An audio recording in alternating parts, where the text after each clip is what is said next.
राम आएंगे आएंगे राम आएंगे, राम झूलेंगे तो पालना सजलाऊंगी, माखन मिश्री से भोग मैं लगाऊंगी, मेरे जन्म के सारे पाप मिट जाएंगे, राम आएंगे। मैं तो आगे आगे अगर वायरल होंगी भी तो सिर्फ और सिर्फ प्रभु श्री राम से और प्रभु श्री राम की कृपा से।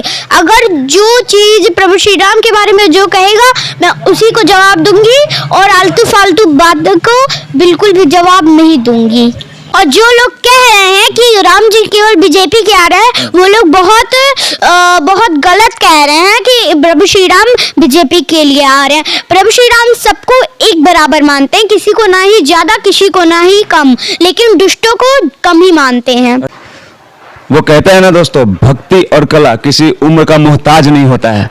हमारे साथ अयोध्या के हनुमानगढ़ी में एक ऐसी नन्ही सी प्यारी सी साध्वी जी जुड़ी हुई है जो कि इन दिनों काफी सुर्खियां बटोर रही हैं और पूरे भारतवर्ष में ही नहीं अपितु पूरे विश्व से इनके सोशल मीडिया पे कमेंट पढ़ के लोग भाव विभोर हो रहे हैं। और इनसे आपको आज मिलवाना चाहता हूं। उसका रीजन सिर्फ ये है कि ये अपने उम्र से कई गुना ज्यादा भक्ति करती हैं और उनके शरण में रहती है, जिनके लिए हम लोग यहाँ पे आए हैं, राम जी के लिए अयोध्या से। ये मेरा छठा संस्करण है। तो आइए आप देर न करते हुए सीधा उनसे मिलवाता हूँ। और हमारे साथ जो जुड़ चुकी हैं छोटी सी नन्ही सी प्यारी सी बाल साध्वी जी, नमस्ते। सबसे पहले मेरे चैनल पे आपका स्वागत करता हूँ मैं, और आप अपना परिचय दीजिए। जी धन्यवाद धन्यवाद। जय श्री राम।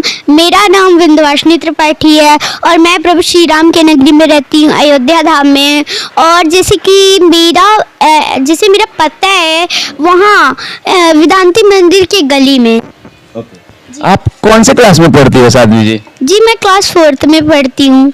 अच्छा, मैं आपको नाम में जी लगा के बुलाऊं या साध्वी जी बुलाऊं? जी धन्यवाद धन्यवाद। आप मुझे नाम से भी बुला सकते हैं या फिर साध्वी जी भी। फिर मैं तो साध्वी जी बुलाऊंगा, नन्ही सी साध्वी जी। अच्छा एक बात बताइए, आपकी स्कूलिंग हो रही है अभी? जी। आप कौन सी क्लास में हो? जी क्लास 4th में। और आपके स्कूल के बच्चे आपसे मिलने के बाद पहले और आज में क्या अंतर महसूस करते हैं? पहले तो आप उनके लिए स्टूडेंट ही थे, आज भी आप उनके लिए स्टूडेंट हो, लेकिन कल के स्टूडेंट में और आज के स्टूडेंट में आसमान जमीन का फर्क हो गया है। वो भी आपको यूट्यूब पे अपने मम्मी पापा के पास बैठ कर देखते होंगे, तो उनके घरों में आपकी चर्चाएं हो रही है, पूरे भारतवर्ष में चर्चा हो रही है, विश्व पटल पे हो रही है।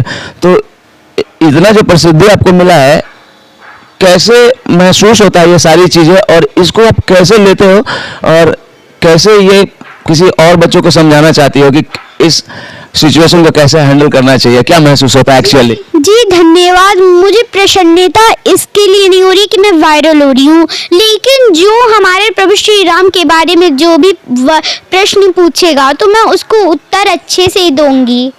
जी। अच्छा एक बात बताइए, बहुत लोगों को न्योता गया, कंकर से लेकर शंकर तक है, ठीक है, जर्रा जर्रा रोम रोम सब पहुंच गया, मिट्टी से लेकर सोने तक, किसी कायनात का कोई भी चीज नहीं बचा। न्योता ठुकराया गया विपक्ष के द्वारा, कुछ कहिए। और अभद्र भद्र टिप्पणियां भी होती रहती है, तो उनके बारे में भी कुछ कहिए, जैसे धर्म के ऊपर हमारे। जी जैसे कि हमारे अखिलेश यादव जी और राहुल गांधी जी, ये लोग हमारे प्रभु श्री राम के इतने प्रेम से निमंत्रण भेजने पर ठुकरा रहे हैं नेता को, तो ये लोग को मैं बुरा भला कहूंगी। जैसे ये लोग ने हमारे प्रभु श्री राम की बेइज्जती की है, बुरा भला किया है, ऐसे मैं भी प्रभु श्री राम की तरफ से इन लोग को बुरा भला कहूंगी। जैसे कि अखिलेश यादव जी, ये अहंकार में डूब गए हैं, ये लोग मूर्ख हैं और इन लोग की बेहद किस्मत बेकार है। ये लोग दुर्भाग्यशाली हैं, इसलिए दुर्भाग्यशाली हैं कि जितनी खुशियां 22 जनवरी को मिलने वाली है, जैसे कि हमारे प्रभु श्री राम टाट चोट के ठाट में जाएंगे तो कितना अच्छा लगेगा अगर कोई उसे देखेगा। प्रभु श्री राम इतने प्रेम से निमंत्रण भेजे तो उसे स्वीकार करना चाहिए, अस्वीकार नहीं करना चाहिए। अच्छा, तो ये एक तरह का धार्मिक निमंत्रण था या पॉलिटिकल निमंत्रण था? इनमें से तो कुछ लोगों ने बीजेपी को सीधे सीधे बोला है कि ये मोदी सब अपने नेम फेम के लिए कर रहे हैं, इसमें धार्मिक गुरुओं का निमंत्रण होना चाहिए था, उनके द्वारा निमंत्रण होना चाहिए था। तो यहाँ तो पॉलिटिशियन निमंत्रण भेज रहे हैं, वही मेहमानों की लिस्ट तय कर रहे हैं। क्या सच्चाई है, कितना कुछ अवगत है आप अभी तक इससे? जी, जैसे कि हमारे प्रधानमंत्री ये सब निमंत्रण, ये सब ढोंगा काम नहीं कर रहे हैं, वो बल्कि अपना चुनाव छोड़ के हमारे प्रभु श्री राम के लिए महल बनवाए हैं और इतना सब चीज किए हैं। तो ये सब अपने चुनाव को छोड़ के ही तो किए हैं, अपना काम छोड़ के प्रभु श्री राम के काम में लगे हैं। तो ये सब कितनी अच्छी बात है। और जो लोग कह रहे हैं कि ये सब ढोंगा हो रहा है, वो लोग खुद ढोंगे हैं। अच्छा, कौन लोग ढोंगे हैं? जैसे कि अखिलेश यादव जी ही अब कह रहे हैं हमारे प्रधानमंत्री को, प्रभु श्री राम को, तो वो ही ढोंगे हैं। अच्छा जी, तो एक सवाल आपसे, सबसे इम्पोर्टेंट ये सवाल है कि ये जो प्रसिद्धि आपको मिली है, तो ये आपको किस हद तक अच्छा लग रहा है? कितना फेमस और होना है? आगे इस फेमस होने के बाद आप यूट्यूबर बन जाएंगी या फिर आप पढ़ाई जारी रखेंगे? क्योंकि बहुत सारे बच्चे पूरे भारतवर्ष में हमेशा वायरल होते रहते हैं, शहर के विभिन्न हिस्सों से, विभिन्न प्रांतों से। तो उनका ट्रैक एक समय के बाद चेंज हो जाता है, कोई ब्लॉगर बनने लगता है, कोई यूट्यूबर बनने लगता है। लेकिन आप इस बारे में क्या कहेंगे? जी, मैं तो आगे अगर वायरल होंगी भी तो सिर्फ और सिर्फ प्रभु श्री राम से और प्रभु श्री राम की कृपा से। अगर जो चीज प्रभु श्री राम के बारे में जो कहेगा, मैं उसी को जवाब दूंगी और आलतू फालतू बात को बिल्कुल भी जवाब नहीं दूंगी। एक छोटा सा गीत सुना दीजिए, फिर सवाल मुझे जहन में आएगा तो मैं फिर से करूंगा। प्लीज 2 लाइन कुछ राम जी के लिए गाएंगी? जी, जैसे राम आएंगे तो हम लोग अंगना ही तो सजाएंगे, दियों से घर सजाएंगे, तो मैं उसके बारे में ही गाना गाऊंगी। वाह, क्या बात। राम आएंगे तो अंगना सजाऊंगी, दीप जला के दिवाली मैं मनाऊंगी। मेरे जन्मों के सारे पाप मिट जाएंगे, राम आएंगे। मेरे झोपड़ी के सारे पाप मिट जाएंगे, राम आएंगे। राम आएंगे, आएंगे, राम आएंगे। राम झूलेंगे तो पालना से झुलाऊंगी, माखन मिश्री से भोग मैं लगाऊंगी। मेरे जन्म के सारे पाप मिट जाएंगे, राम आएंगे।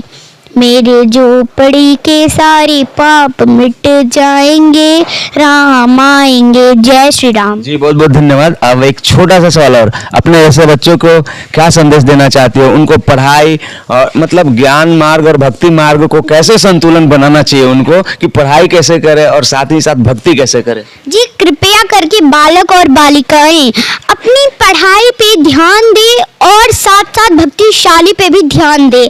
बल्कि ये सब जो गेम और फोन चलाते हो, इससे तो कुछ मिलने वाला है नहीं। जितने खाली टाइम आप बैठते हो तो उससे सही आप रामायण पढ़ लो, हनुमान चालीसा पढ़ लो, भक्तिशाली ध्यान में ला लो, तो कितना अच्छा लगेगा। अब ये फोन चलाने से और गेम खेलने से तो कुछ मिलने वाला नहीं है, और भक्तिशाली करने से और पढ़ाई करने से बहुत कुछ मिल जाएगा। धन्यवाद। साध्वी जी, आप भक्ति मार्ग की जो पुस्तकें हैं, रामायण, गीता, महाभारत, उपनिषद, आप ये इन पुस्तकों को आप कितना देर पढ़ते हो? हाँ, आप इन पुस्तकों को कितना देर पढ़ते हो? मतलब जी, मैं 1 घंटा तक, क्योंकि मैं 1 घंटे खाली बैठती हूँ, तो 1 घंटे में सारी किताबें मैं लर्न कर लेती हूँ। अच्छा साध्वी जी, पूरे भारतवर्ष से कमेंट आ रहा है, लोग अपने अपने तरीके से बात कर रहे हैं, अपने अंदाज में बात कर रहे हैं, कुछ उग्र रूप में बात कर रहे हैं, तो कुछ कटाक्ष करते हुए बात कर रहे हैं कि मंदिर के जगह पे हॉस्पिटल बन जाता तो ज्यादा कल्याण होता, मंदिर नहीं बनना चाहिए था। तो बहुत तरह का द्वंद्व है मंदिर और अस्पताल के बीच में। जरा समझाइए इसको, कुल बेबाकी से जरा बताइए तो। जी, जितने लोग भी कह रहे हैं 22 जनवरी को यहाँ पे मंदिर की जगह हॉस्पिटल बनना चाहिए, उतने लोग 22 जनवरी को दूसरे हॉस्पिटल में जाके उसी वक्त, और 22 जनवरी को जितने लोगों ने कहा था कि यहाँ पे हॉस्पिटल बनना चाहिए, उतने लोग 22 जनवरी को जाके दूसरे हॉस्पिटल में भर्ती हो जाएं। जी, ऐसा क्यों करें आप? जी, क्यों नहीं कहूँ? वो लोग गुस्सा हो जाएंगे आपसे। जी, हो जाने दीजिए, मैं नाराज भी हो जाएंगे। जी, हो जाने दीजिए। दूसरे हॉस्पिटल नहीं है क्या? मंदिर हमारा बन जाएगा, कुछ मिल जाएगा। जैसे आपके अंदर आपको चोट लग जाएगी, बीमार हो जाएंगे, तो आप प्रभु श्री राम के मंदिर में अगर आप चले जाएंगे तो आपके अंदर इतनी शक्तियां हो जाएंगी कि आपकी चोट भी ठीक हो जाएगी। तो आपको क्या लगता है मंदिर की वजह से रोजगार वगैरह भी सृजन होगा? क्यों नहीं होगा? हमारे कैसे होगा, समझाइए जी। जैसे आप प्रभु श्री राम के मंदिर में अगर चले गए, आप प्रभु श्री राम को प्रेम करते हो मन से, तो आपको प्रभु श्री राम 2 मिनटों में आपकी चोट ठीक कर देंगे। अच्छा जी, हर चीज ठीक कर देंगे। अभी तक का आपका जितना भी अनुभव है जी। पॉलिटिकल राजनीतिक दायरे में, जी। आपकी उम्र के हिसाब से आप कौन से नेता को किस रूप में देखते हो? बीजेपी विरोधी देखते हो कि राम विरोधी देखते हो, या फिर बीजेपी को कांग्रेस विरोधी देखते हो, या फिर राम से ज्यादा प्यार करने वाले देखते हो? कैसे देखते हो दोनों पार्टी को? जी, मैं तो जो लोग विरोधी राम को कहते हैं, मैं उन लोग को एक ही चीज कहना चाहती हूँ कि वो लोग बहुत बुरे इंसान है, वो लोग बहुत गंदे इंसान है, और वो लोग एकदम रावण के जैसे हैं, वो लोग राक्षस हैं। वो लोग राक्षस हैं? जी बिल्कुल है। आपको पता है कि आपका इस तरीके से मतलब जो आपका एज है उस स्थिति में मतलब इतना एक राजनेता के जैसा आप बयान देते, आपको डर नहीं लगता? जी नहीं लगता, हमें बस प्रभु श्री राम से डर लगता है और अपने माता पिता से। जितना शक्ति हमारे माता पिता और प्रभु श्री राम में, उतना शक्ति किसी और के अंदर नहीं है। अच्छा, और एक बात बताइए, आप राम जी आ रहे हैं जी, तो क्या सिर्फ पूरे विश्व के लिए आ रहे हैं कि बीजेपी के लिए आ रहे हैं कि पूरे सनातन धर्म के लिए आ रहे हैं? कैसे देखते हैं? कुछ लोग बोलते हैं कि राम जी सिर्फ बीजेपी के लिए आ रहे हैं। जी, पूरे विश्व के लिए हमारे प्रभु श्री राम आ रहे हैं, और जो लोग कह रहे हैं कि राम जी केवल बीजेपी के आ रहे हैं, वो लोग बहुत गलत कह रहे हैं कि प्रभु श्री राम बीजेपी के लिए आ रहे हैं। प्रभु श्री राम सबको एक बराबर मानते हैं, किसी को ना ही ज्यादा, किसी को ना ही कम, लेकिन दुष्टों को कम ही मानते हैं। और शंकरा जी पहले तो नहीं आ रहे थे, शंकराचार्य जी, फिर बाद में से 4 में से 2 शंकराचार्य जी आ रहे हैं, और इनके बारे में ऐसा विपक्ष ने कहा है कि इसका जिम्मेदार मोदी और बीजेपी है। उनके मतलब कुव्यवस्था के वजह से, चीजों को सही ढंग से प्रस्तुत नहीं करने की वजह से, मंदिर का प्राण प्रतिष्ठा जल्दी होने की वजह से और मंदिर का निर्माण में देर होने की वजह से शंकराचार्य जी रुष्ट होकर नहीं आ रहे हैं। तो क्या कुछ कहना चाहेंगे मतलब? लेकिन धन्यवाद शंकरा जी, आप आइए अयोध्या में अगर आप आएंगे तो आपको ये मंदिर जैसे नहीं लगेगा, अयोध्या धाम जैसे नहीं लगेगा, आपको ये स्वर्ग जैसे लगेगा। अच्छा। जी। और एक बात चलते चलते पूछना चाहता हूँ फिर से कि आपको क्या बनना है जीवन में? जी, बड़े होके मुझे भक्तिशाली के साथ साथ आईएएस भी बनना है।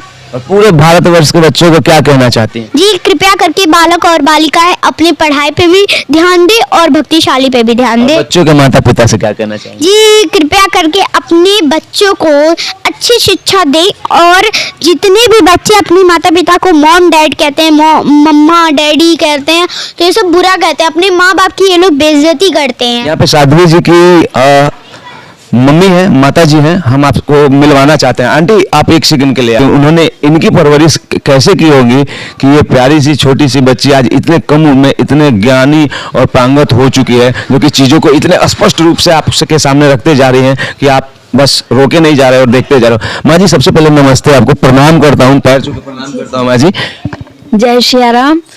अब ये बच्चे हमारी बच्ची है, अब इसको संस्कार ऐसे मिले हैं, अब देना तो हम वही दिए हैं जो लोग माँ बाप देते हैं, लेकिन कुछ हमारे घर के भी तो प्रभाव पड़ते हैं। एक तो ये लड़की यहाँ अयोध्या में जन्म ली है, और उसके पहले मेरा जन्म खुद एक स्थान पे ऐसा हुआ है कि धार्मिक ही है, विंध्याचल में हमारा जन्म हुआ है, माँ भगवती विंध्यवासिनी के शरण में। और मेरे मायके के लोग भी सब जो है, मेरे भाई, मेरे पिताजी, मेरे दादा बाबा, सब लोग धार्मिक ही थे, पूजा पाठ ही करते थे। वो संस्कार हमें मिला, वही अनुसार यही संस्कार मेरे बच्चों में भी गया। ये लग रहा है कि इसी के अनुसार यहाँ भी आए तो यहाँ भी संस्कारी माहौल चारों तरफ, जय श्री राम राम, सिया राम, यही करते करते यही संस्कार इसके अंदर चला गया।